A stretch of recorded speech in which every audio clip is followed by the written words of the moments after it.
मौज मस्ती में रहती हूँ मैं, महल आलीशान है।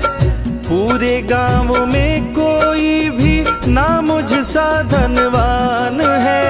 कर्म प्रधान है इस दुनिया में, कर्म प्रधान है दुनिया में। बाकी बेकार की बातें हैं। संकट हरणी छठ माता की पावन कथा सुनाते हैं। संकट हरणी छठ माता की पावन कथा सुनाते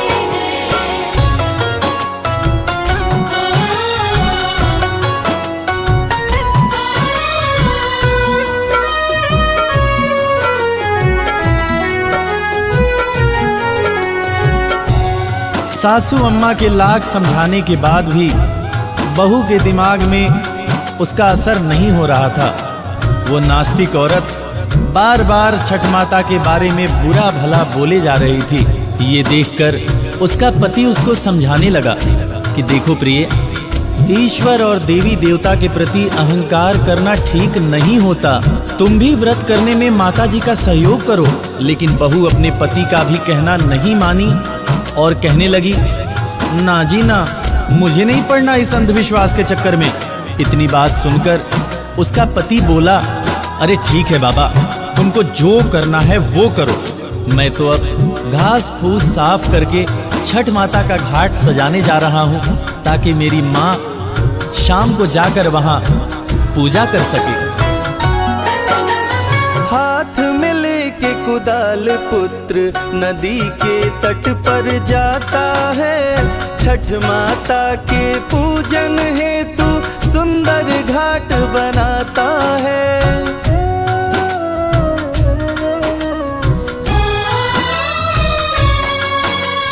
पूजा का सामान बेटा बाजारों से लाता है।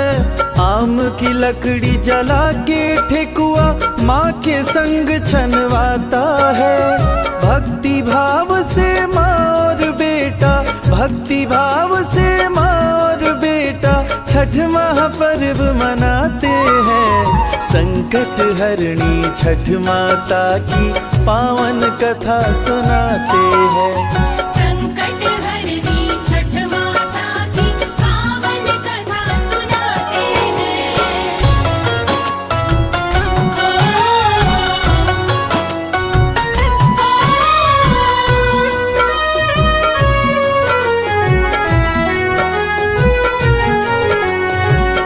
बूढ़ी अम्मा आम के लकड़ी को जलाकर छठ माता के लिए ठेकुआ बना रही थी। उसका बेटा बड़े ही लगन से अपनी माँ के साथ हर काम में उसकी सहायता कर रहा था। बूढ़ी अम्मा का बेटा अपने घर और दरवाजे को गाय के गोबर से लीप रहा था। इसी बीच उसकी पत्नी चप्पल पहनकर लीपे हुए स्थान से गुजरती है और कहती है, पता नहीं ये कौन सा त्योहार है, पूरे घर में गोबर गोबर लगा दिया। अब तो घर से बाहर निकलना मुश्किल हो रहा है। कैसी गोबर की दुर्गंध आ रही है। उसने अपने पति से कहा, तुम और तुम्हारी माँ बड़े भक्त बनते हो, ये गोबर से लीपने का कौन सा त्योहार है। देखो जी, अब मैं कह देती हूँ, तुम्हारे बदन से भी बहुत गंदी बदबू आ रही है गोबर की। अब तो घर के अंदर आना तो नहा करके ही आना। अपनी बहू की बात सुनकर बूढ़ी अम्मा उसको समझाते हुए बोली, अरे मेरी बेटा, तुझे पता नहीं है, गाय के गोबर में बहुत से ऐसे रसायन पाए जाते हैं जिससे घर को लीपने से बहुत सारी बीमारियां कोसों दूर रहती हैं। इतना सुनकर बहू और बिगड़ गई। वो झुंझलाते हुए बूढ़ी अम्मा से बोली, पहले तो आम की लकड़ी को जलाकर खजूर और ठेकुआ बनाया, और अब गोबर से पूरे घर को लीप के पूरा गुड़ गोबर कर दिया। ये देखकर उसका पति उसको समझाते हुए बोला, अरे बाबा रहने दो, तुम अम्मा से लड़ाई मत करो।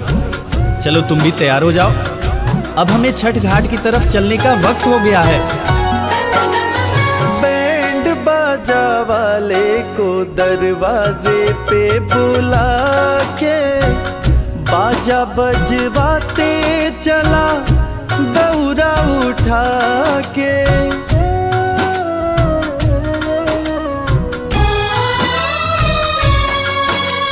पीछे पीछे बूढ़ी माँ चली है गीत गाते, संग में बहू भी चली पर्स लटका के।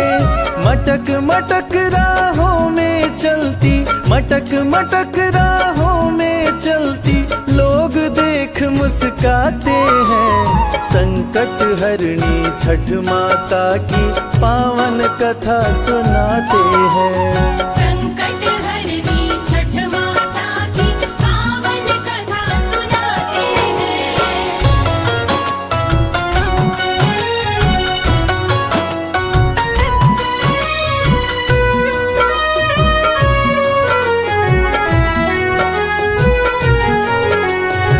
बूढ़ी अम्मा और उसके बेटे ने बहू को बहुत समझाया।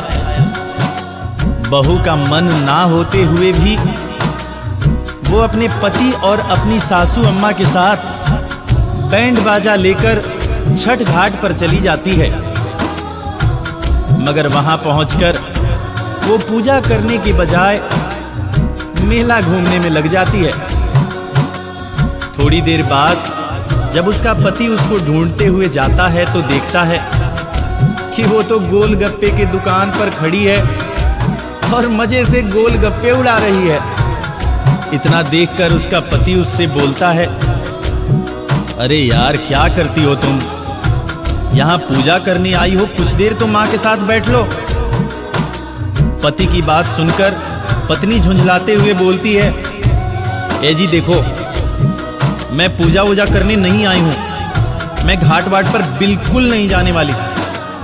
मैं तो मेला घूमूंगी, जम के चाट और छोले खाऊंगी। आप अपना पूजा वूजा करो, मुझे पूजा पाठ से कुछ लेना देना नहीं। वहां पर खड़े गांव वाले इन दोनों के झगड़े को देख रहे थे और देखकर सब हंस रहे थे। बूढ़ी अम्मा का बेटा समझदार था। उसने सबके सामने अपनी पत्नी से बहस न करने का फैसला किया। वो भारी और उदास मन से छठ घाट की तरफ जाने लगा। छठ घाट के लिए जब वो ईख लेकर छठ घाट के पास पहुंचा, तब तक एक ऐसी घटना हुई जिसको देखकर सबके पैरों के नीचे से जमीन खिसक गई। कैसे? ईख खड़ा करने को बेटा घाट के पास में जाता है, करने को स्नान वो डुबकी जैसे ही लगाता है।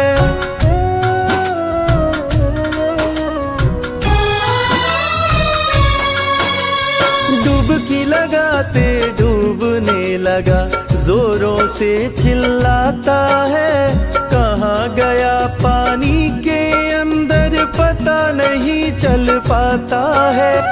कोई तो जाओ ढूंढ के लाओ, कोई तो जाओ ढूंढ के लाओ, लोग यही चिल्लाते हैं। संकट हरणी छठ माता की पावन कथा सुनाते हैं। संकट हरणी छठ माता की पावन कथा सुनाते हैं।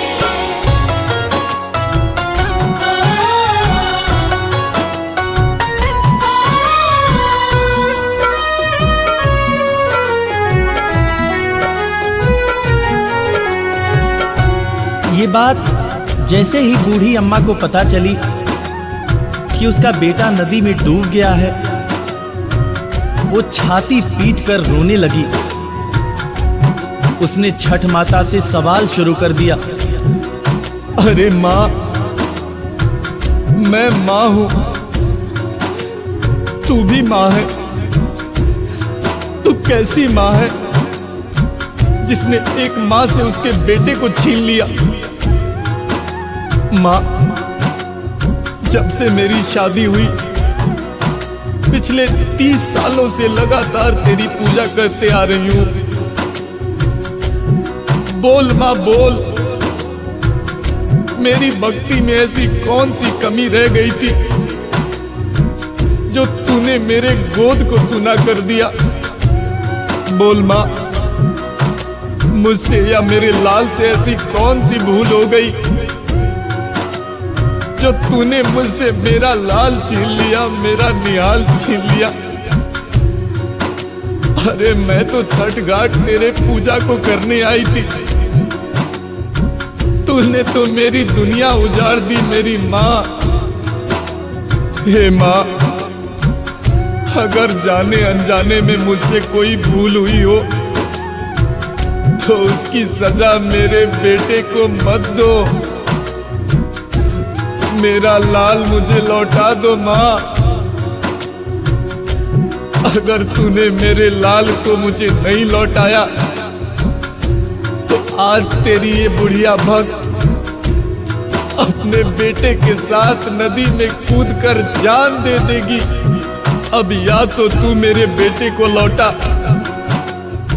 या मेरे भी प्राण ले ले माँ, मेरे भी प्राण ले ले। उधर मेले में लाउड स्पीकर पर सबको आगाह किया जा रहा था। हेलो हेलो, छठ पूजा में आए हुए सभी व्रतियों एवं दर्शनार्थियों को सूचित किया जाता है कि गहरे पानी के अंदर न जाएं। अभी अभी सूचना मिली है कि एक व्रती गहरे पानी के अंदर डूब गया। पानी में आगे बढ़ने पर खतरा होने की आशंका है, इसलिए आप लोगों को आगाह किया जाता है। ये छठ पूजा समिति आप लोगों को आगाह करती है कि आप सभी घाट के नजदीक से ही माँ का पूजन करें। धन्यवाद। जय छठी मैया। मेले में हो रहे अनाउंसमेंट को सुनकर बहुत दौड़ी दौड़ी जाती है। वहां जाने के बाद जब वो देखती है कि उसकी सासू माँ दहाड़ मारकर रो रही है और उसका पति अब इस दुनिया में नहीं रहा तो उसको सदमा लग जाता है। वो जोर जोर से चीखने लगती है, चिल्लाने लगती है। वो पागलों की तरह लोगों के कपड़े फाड़ने लगती है, लोगों के रखे हुए ईंख को उठाकर फेंकने लगती है। चिल्ला चिल्ला कर अपनी बूढ़ी अम्मा से पूछने लगती है कि मैंने तो तुमसे पहले ही कहा था बुढ़िया कि इस पागलपन में मत पड़ो, ये छठ वट सब ढोंग है, अंधविश्वास है। मगर तुम्हारे ध्यान न देने की वजह से आज मेरा पति मुझसे दूर चला गया। वो पागलों की तरह अपनी सासू माँ को बुरा भला बोलते हुए छठ माता को कोसने लगी। आगे क्या हुआ? छीना है सुहाग मेरा तो लेती जा निशानी, कोसे छठ माँ को सिंदूर धोवे बहुरानी।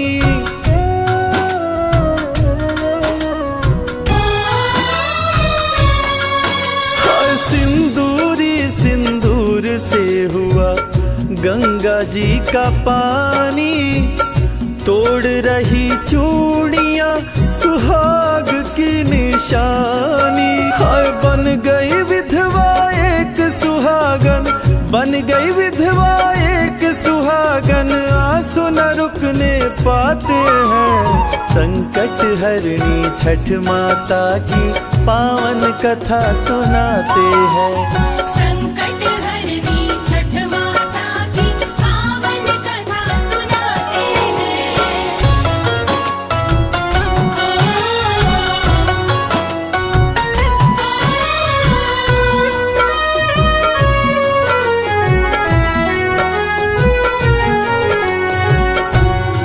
इस घटना को देखकर जितने भी छठ व्रती थे सबकी सांसें रुक जाती है, सभी की आंखें नम हो जाती हैं।